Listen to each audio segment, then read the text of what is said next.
Oi, gente. Vamos começar então o PET 5, né, a correção da semana 1, que é sobre características das briófitas. Eu sou a Karina Eu sou o Marcos. e vamos lá para as questões então. Gente, então a questão número um vamos lá. As briófitas são plantas que geralmente não atingem grandes alturas.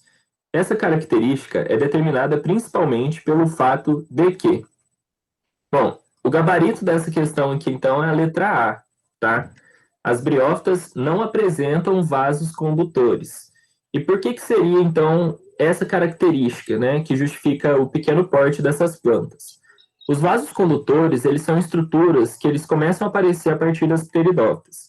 E eles são estruturas muito importantes para a absorção dos nutrientes dessas plantas. No caso das briófitas, essas estruturas não existem. E o que isso implica? Por exemplo, os vasos condutores nas pteridófitas conseguem levar os nutrientes nessas plantas até longes altitudes. Essas plantas, por exemplo, são plantas de maiores portes, porque eles são sistemas mais eficazes de condução de nutrientes. No caso das briófitas, como isso não acontece, elas conseguem fazer o transporte desses nutrientes através de um transporte que a gente chama de difusão, que é a passagem desses nutrientes célula a célula nessas plantas. Também os vasos condutores, além dessa característica de levar os nutrientes para longe dessas plantas, eles também têm eles desenvolveram uma proteína que a gente chama de lignina, que é uma proteína de sustentação. Então, as briófitas, por exemplo, não conseguem atingir grandes alturas, justamente porque elas não têm tanta sustentação. No caso das pteridófitas, que já têm os vasos condutores, elas são plantas que têm um maior suporte no solo. Então, elas conseguem ficar eretas e mais altas de uma maneira mais eficaz do que, por exemplo, as briófitas não conseguem.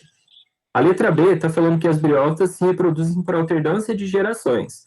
Essa questão está correta, porém ela não justifica o que o enunciado fala. As briófitas realmente se reproduzem por alternância de gerações, mas isso não justifica o porte delas.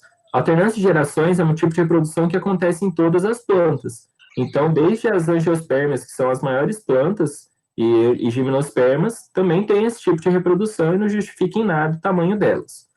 As briófitas dependem da água para a reprodução. Novamente, isso está certo, mas não tem relação com o enunciado.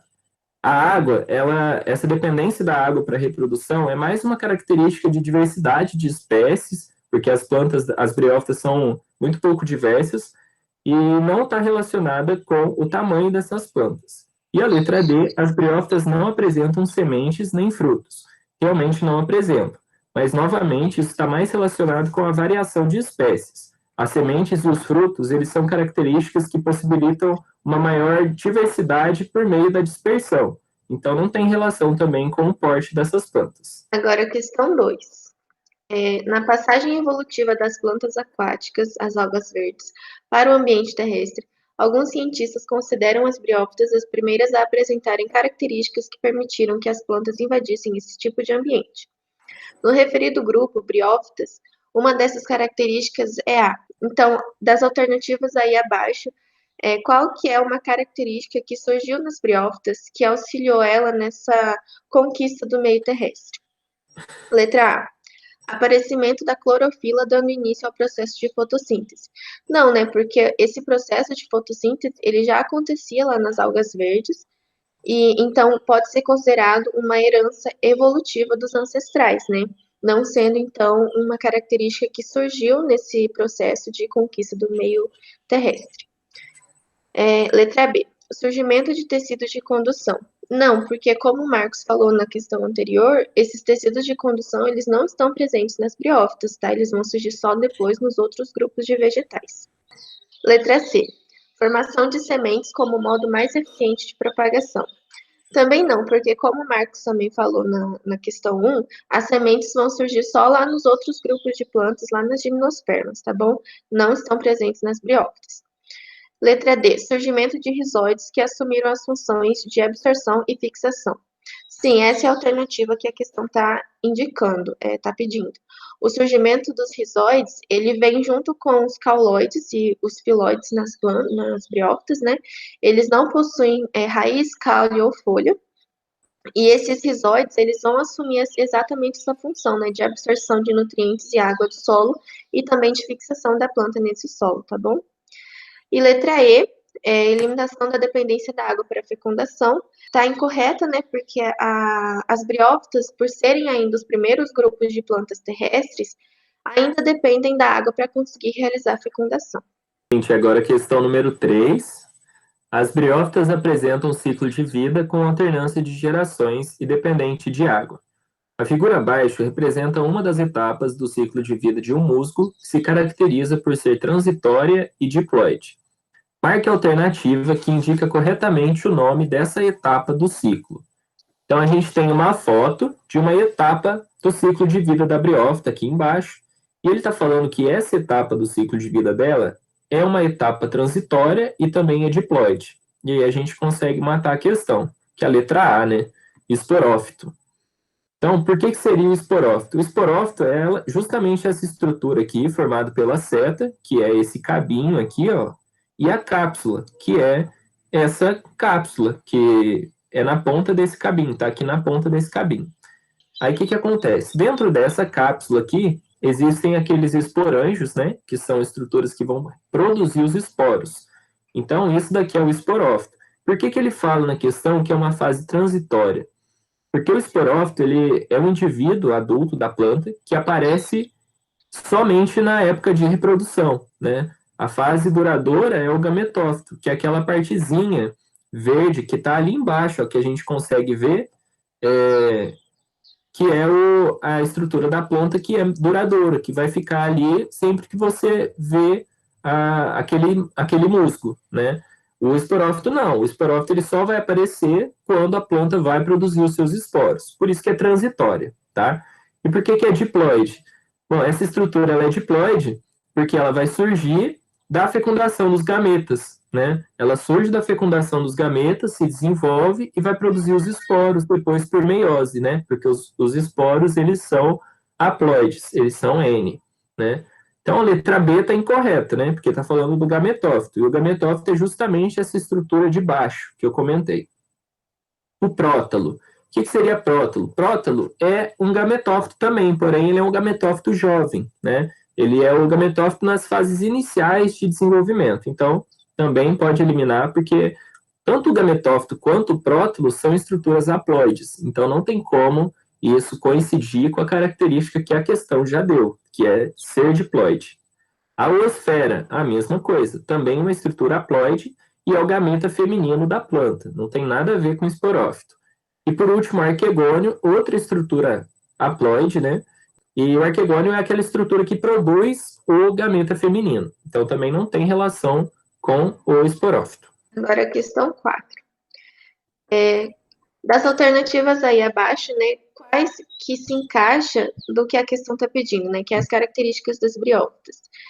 Dentre as que estão aí, a que se encaixa é a letra A, porque as briófitas, como o Marcos acabou de comentar, possui essa fase gametofítica dominante, ou seja, o gametófito, quem está sempre lá visível, né, o esporófito vai ser transitório, como ele acabou de falar, então o gametófito vai estar lá sempre, é a fase que mais vai aparecer.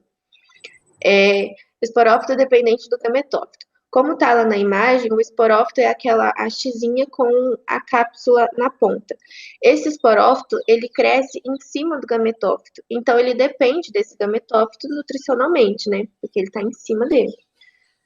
E a fecundação das briófitas, ela é dependente da água, como a gente já comentou aí, as briófitas são os primeiros grupos de plantas, então ela ainda depende desse ambiente mais úmido, né, para que consiga fazer a fecundação.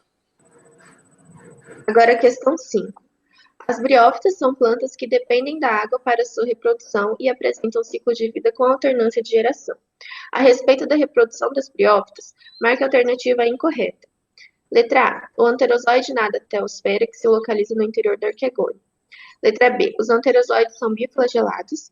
Letra C. Os esporófitos são completamente independentes dos gametófitos. D. Na cápsula dos esporófitos são produzidos esporos. Ou E. As briófitas também se reproduzem de maneira assexuada. Então, o gabarito dessa questão vai ficar a letra C, né? Porque como eu já comentei na questão anterior, e até a Karina reforçou, os esporófitos, eles são dependentes dos gametófitos, porque eles se desenvolvem sob o gametófito. Então, eles precisam desses nutrientes que os gametófitos fornecem para eles. Essa questão ela está errada, porque está falando que são completamente independentes dos gametófitos, né? Então, no caso das briófitas, isso daí está muito errado, não está certo. A letra A, então, ela está falando que o anterozoide nada até a oosfera, que se localiza no interior do arquegônio.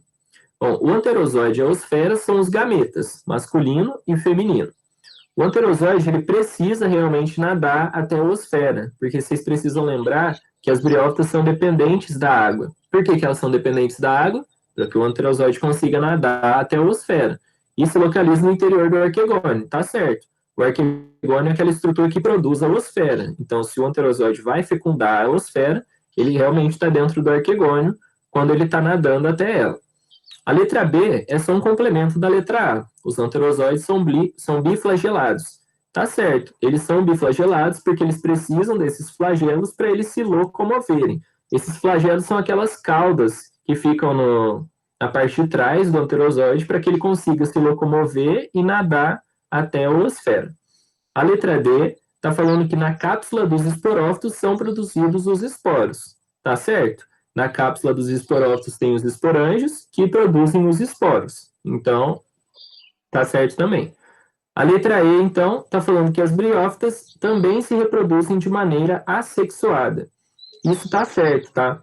As briófitas, elas realmente se reproduzem de maneira assexuada, assim como todas as outras plantas que a gente conhece, por meio da liberação de esporos, que é um tipo de reprodução, né? Ela está dispersando esses esporos para produzir novos indivíduos, já que os esporos vão virar novos gametófitos. E as briófitas, assim como também todas as plantas, elas se reproduzem também por brotação, que é aquela característica de você tirar um brotinho da planta e plantar em um substrato específico, em um solo específico. Então, todas as plantas conseguem se reproduzir dessa maneira também. Então, essa questão também está certa, tá? Essas eram as questões que estavam lá no PET 5, né, da semana 1. Essas são as nossas redes sociais, se vocês quiserem seguir o Instagram ou o Facebook, a gente está postando bastante coisinha por lá, né? Estamos começando ainda, mas já tem algumas coisas lá. Reforçar, se vocês também tiverem alguma dúvida, se vocês não entenderam, alguma correção, deixe para a gente, né? Lá no Instagram, então no Facebook, no vídeo que a gente vai postar, né? Que é importante a gente ter esse retorno também, se vocês estão conseguindo acompanhar, se vocês estão entendendo as nossas correções, se está muito difícil, né? A forma como a gente está explicando.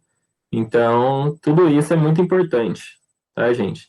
Então é isso. Eu e a Karina deixamos um beijo, um abraço para todo mundo e até mais. Tchau, tchau.